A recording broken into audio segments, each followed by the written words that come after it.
Hello! Welcome, everyone. It's Monday. We're on week 2 of this dumb experiment that I'm gonna do. I'm gonna make this video as short as I can. Oh, it's gonna be hard. We'll see.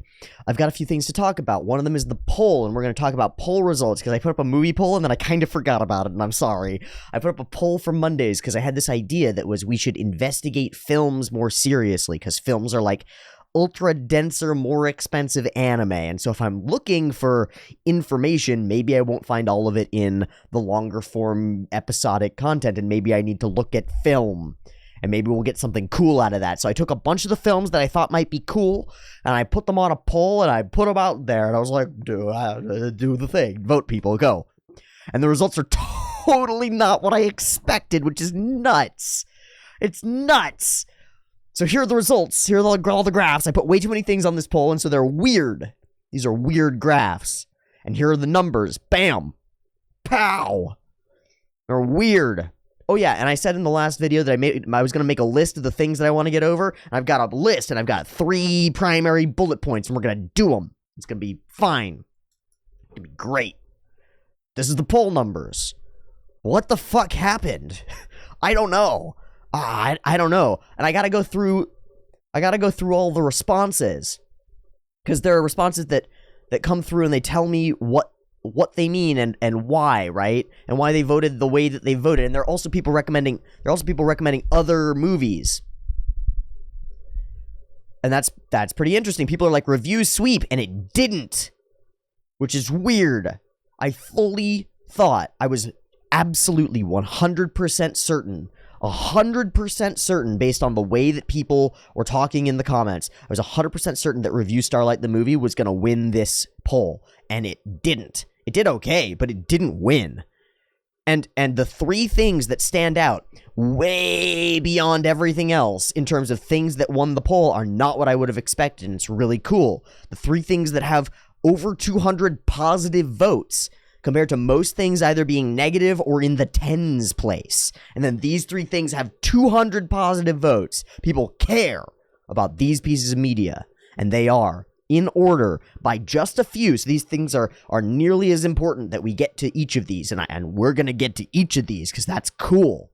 Because I didn't expect this, and that's cool. The first one is Paprika. Sick. Definitely something that I need to check out. Definitely something that I need to watch, and clearly something that resonates with a lot of people, especially after we watched Perfect Blue, and I think we did a good job of understanding Perfect Blue. Not complete. I'd love to go back. It's an inexhaustible text of deep stuff and freaky shit in Perfect Blue, and it's really good. And Paprika's probably really good too, because I've seen some other Yuasa, not Masaki Yuasa. Am I thinking of the wrong? Satoshi Kon. Fuck. Kon. Not Yuasa, idiot. Different auteur. Different high-quality producer who makes interesting psychological stuff. Different dude. Sorry. Seems like it might be a fascinating film. Good, let's watch it someday. I don't know when. It might be today. It might not. I have to go and find a copy of all these things, because I forgot about the poll, because I'm a failing idiot. I'm a failing idiot dum-dum who forgets about things, and I'm making too many ideas, and I'm forgetting about some of them. Like, I was like, we're gonna do this poll for the movies, and I forgot it existed. Idiot. Okay. And part of the reason that I forgot it existed is because I was on a roll with the Promare thing. I was like, Promare's gonna be really cool, and then it got copyright blocked. I was like, fuck. So I have to wait 2 weeks for it to become uncopyright blocked so I can even post it. So that, yeah. So Paprika. The second thing, the runner-up, I did not expect to be this popular. It's Wolf Children. I don't know anything about it. It's an older film about kids or something. Okay. Apparently I need to watch it, because some people voted that they wanted me to watch it, and I didn't know about it at all. Pretty interesting. Pretty cool. Not what I expected. Very good. And then immediately right after that is the Evangelion rebuilds. And that seems correct, because there's some stuff in those movies that people like and they don't like, and we don't understand it, and they're really inarticulate, but they're also some of the best articulations. At least the original Evangelion series is some of the, it's a long time ago that shit was made, actually, and it's way too on the nose. It's way too correct. It's really, really smart in Evangelion, and it's really wrong. But the stories were good enough that they went back and they rebuilt the stories. Just because they're profitable? Maybe. Maybe because there's something fundamentally true about the stories of the characters within Evangelion, and maybe we need to go and revisit them. Because I'm not the same damn little boy that I was when I watched Evangelion and understood it and tried to grapple with it for the first time. And made the stupid thumbnail with my face as the face of the unknown in the background of this thing with broken, shattered crosses as the one male and the one female look at their landscape of the destruction that they've created, and they decide to, like, in an allegorical way, go on, and they hate each other, but they're existing. It's like, whoa, there's some layers to Evangelion. Evangelion is a myth. And they rebuilt the movies of it. And they restructured the story to make it more concise. And some parts of it they made worse. And some elements of the movies people hate. Like that, there's this other girl in there who nobody likes her, from what I've seen. And some people like her from what I've seen. And I don't understand why. And there's meaning to that. And so, Evangelion comes up third. And that seems correct. Paprika, Wolf Children, Evangelion. We're going to watch all of those. We're going to watch most of the movies on this list. Don't get me wrong. We're not going to... This was more me figuring out some order. This was more me figuring out what do people care about. This was me going, I think all of these movies probably matter to some extent. Which ones do you guys care about? And the answer is these ones, like a lot. Okay, and then there's a bunch of stuff in the middle. And then we can look at the ones that are most controversial. Like Kimetsu no Yaiba has a lot of positive and a lot of negative votes. It's both. It's mixed. And so they cancel each other out. But that means that there's something there. At least it's popular. At least it's popular and potentially controversial. But some films did not do well. The one that did the worst was Belle. Some people want to see it. Some people really don't care. So maybe we won't watch Belle immediately. Maybe there are higher priority things right now. Not that we won't watch it ever necessarily, but maybe there are higher priority things right now, and we'll get to those higher priority things. And then by watching those higher priority things, we'll get recommendations for different things that are like them and different from them and show different perspectives, and we'll expand our understanding of the entire industry. And maybe, as a presupposition that, if we follow the supposition that art contains reflections of extracted realities, then the movies that are the best movies and the most interesting movies will give us a better understanding of real reality. And wouldn't that be nice to have? Because I don't understand reality very well, and neither do you. And you think that you do, but then you watch a movie that shows something different, and you go, I didn't understand reality at all. So that brings me... We're going to transition fast. I just wanted to talk about some of the poll stuff, because it's weird, and I'm still grappling with it. That brings me to Psycho Goreman, which is the other thing that I want to talk about this episode. 2 nights ago, Saturday, I watched a film called Psycho Goreman. Before I watched the film called Psycho Goreman, I watched a film called Shaun of the Dead, and I think Shaun of the Dead is a really good film, and I keep coming back to it, and it's got something right in it. And I mean, it's got something right in it with a W, in that Edgar Wright wrote a thing, and the writing of the right thing by Wright, when he wrote it, with Peg, made something that's right. I mean, really, Shaun of the Dead is right. Just to break down what I see in Shaun of the Dead in terms of allegory, you've got, and it's a built allegory, and it's really obvious, and it's really accessible. You've got a nothing loser of a man who's self-defensive about nothing, and who's going nowhere, and is stuck. And he's got a shit job where he doesn't have any respect, and he's got a shit life where he doesn't have any respect, and he doesn't have any respect for his damn self, and he doesn't have respect he doesn't have enough respect for his damn self to cut off his toxic friend, who's his toxic friend, and they love each other, they're best friends, and he's destroying him, and he's got this girlfriend who's good, and he loves her, he really cares about her, but he doesn't care about her enough to change, he keeps failing. And she's got all her own problems. There's this other man in her life who's obsessed with her, and he's somebody that needs to be dealt with. And she's got the best friend who drags her down to some extent because they're in a weird relationship that's fucked.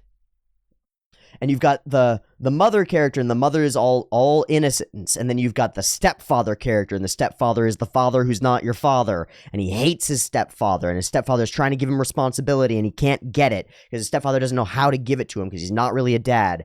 And he has to go, and zombies attack. And he's one of them, and the sight of everybody else being a zombie awakens him, and he has to go save his girl.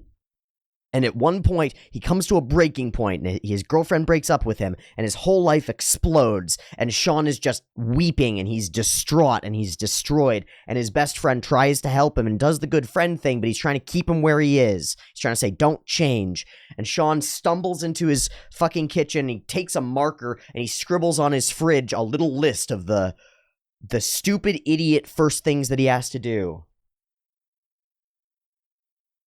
Go round mums, get the girl, fix your life. Ding, ding, ding. The first things that he can think of, the dumb things that he doesn't know how he'll accomplish, he scribbles them down, and zombies attack. So as soon as he organizes himself at a goal, toward a goal, the world becomes obstacles and becomes terrible and horrible, but he's got something to do. And he and his friend organize themselves, and they drive there, and they kill a bunch of zombies in the process, and it's really cathartic. And they get there, and they get the girl, and they force her to come along, and they get the mom and the stepdad, and they force them to come along. They go, everybody on the ship, everybody on the boat, we're getting the fuck out of here. We're gonna go be safe. It's a Noah's Ark story. It's the world is chaos. There's a great flood. You need to get your family unit and get safe. Now, and you have to be the one to organize it now. And so he picks up a cricket bat, and he's out there killing zombies, and he's saving people, he's preventing death. And they return where? They return to the Winchester, this pub. And they return to this pub because it's a bastion of safety. It's a big brick building where people meet. It's society, it's culture. They return to it, and there's a gun on the wall, and that's a funny joke because it's Chekhov's gun, right? But it's also, it's faith in the systems and faith in society, and it's funny to us because the cricket bat is a better weapon against zombies than the gun, because the gun is limited and it takes reloading and all this stuff, and they're bad with the gun, but the gun is the safety of culture. It's the safety of what has been before. At least we invented these things that are weapons, and we know how to defend ourselves with these weapons. So they go to that. They go where it's safe, and they struggle inside the place of safety, and how should the place of safety be? And the mother turns corrupt and evil, and they have to kill her. And Shaun has to kill his stepfather, and he has to kill his mother. And you have to wait for the guy who's obsessed with your girlfriend, who's undercutting you at every stage, to die. And because he's a coward, he gets the worst death in the whole film. And his girlfriend goes after him because she's stuck to him, because they have a fucked up relationship where they're codependent, and she gets devoured by zombies too because they're gone. You can't save them. And the best friend does the thing that a good best friend does, and he sacrifices himself because he sees that his best friend and the mating pair that they're a part of has a girlfriend, and he's living in their house being a third wheel, and he's destroying them. And so he says, I'll stay and I'll kill zombies until you guys get out. Fuck it. And eventually at the end, they find a way of being that continues on into the future, and the whole thing gets resolved very funnily because all of your struggle to survive and all of your attempts at survival and all this stuff are so petty and tiny compared to, the giant military apparatus zooms in and just murders all the zombies and just kills them all and saves your lives. And you're like, what the fuck was I even doing? And your whole struggle, if you just stayed put, would have been okay, but you had to fight through or you wouldn't have survived. Shaun of the Dead, such a good fucking movie. God, so good. But as soon as we watched it, I had a friend. We went, okay, so what movie do we watch now? It's near Halloween. We want a sort of a spooky movie or something funny. We wanted to watch Shaun of the Dead because it's a nice ease in via comedy humor.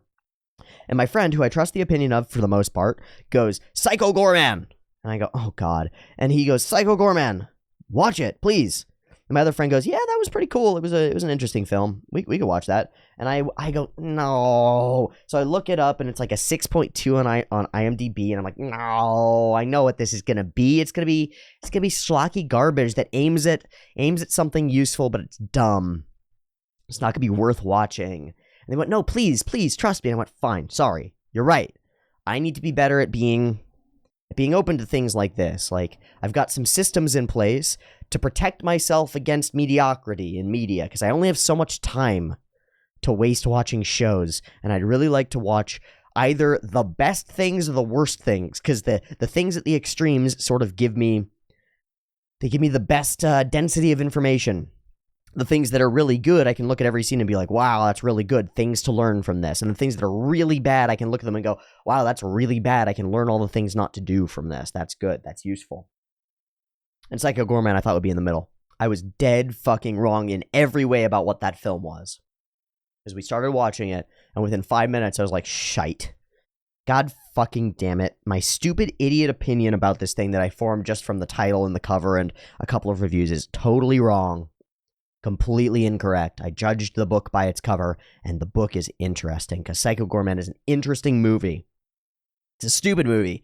It's a classical movie where it's two kids playing a game, and the play of their game results in a conflict, and that conflict sort of spirals into the whole plot of the movie, and then is resolved once again by the playing of the same game. So it's really a microcosm of internal conflict between these two siblings that are doing a thing, and that's a mythological narrative. It's the idea, and it's an ancient idea, like a Native American origin story of the universe. It's like two warring brothers fight over the world, and they decide what to do with things, darkness and light as brethren and stuff like that. But what we get is a male brother and a female sister, brother and sister, and they're playing this game that she's invented, and it's called Crazy Ball, and it's like dodgeball but insane, and she's made up these stupid rules for it, and they're stupid rules, and they don't make any sense.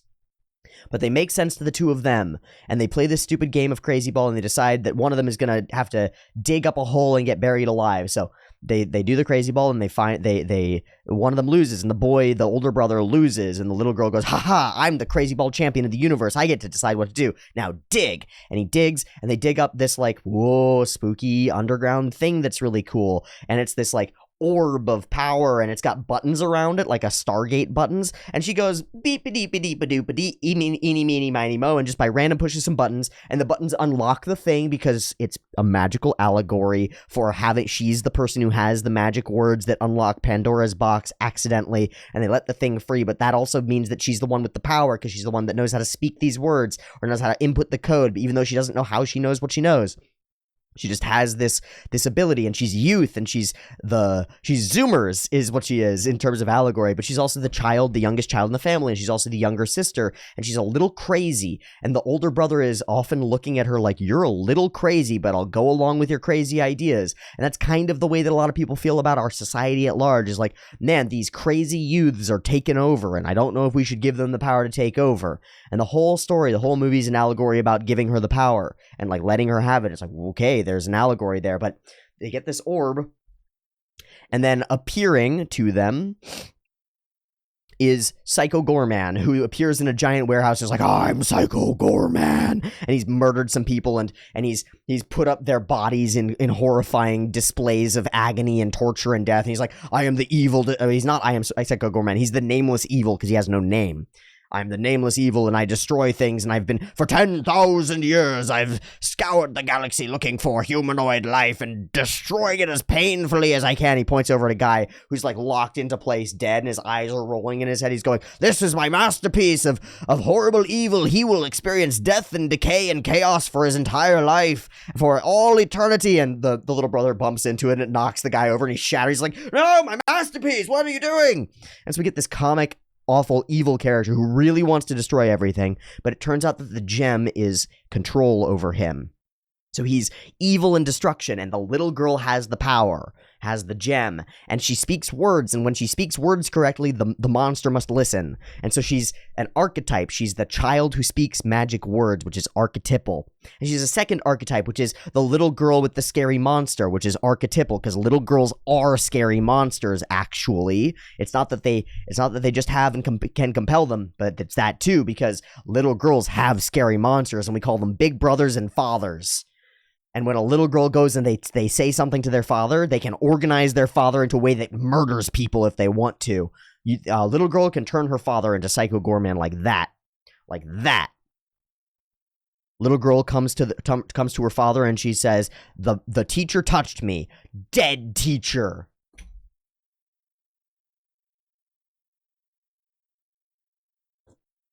So words are magic, and they have power. And the little girl gets a lot of power really fast, and she starts using it in the wrong ways, and she destroys some people around her, and she doesn't care, and she's super flippant about all of it, and she's going around just playing fun games, but she's causing death, like actual literal death in the world, because she doesn't understand the power of her power. But it all comes to a head later as Psycho Goreman's release from his prison involves a galactic cabal of righteousness and paladins and people. And there are all these funny jokes and great sequences that are very video gamey and very silly and very fucking stupid. And it's a really low budget film with some really great practical effects and goop and blood stuff and hilarious makeup and it's just really fucking fun, and it tells a fun allegory about power and death and evil and destruction. And they put a name on him and they name him Psycho Goreman. And then she's like, Psycho Goreman's my best friend. He's the coolest ever. It's like, his name is Psycho Goreman and you named him. You think he's safe? And eventually it comes to a head because the brother goes, you're not capable of controlling this power, and he betrays her, and that's wrong. But the way that she was acting is wrong too. And eventually they come to this conclusion, like, I'll give you the power back. I'll trust you. Just use it in the way that you need to. And he gives her the power back, and she uses it in the way that it needs to be. And it sort of causes their whole family unit to reorganize itself and save the world in a way.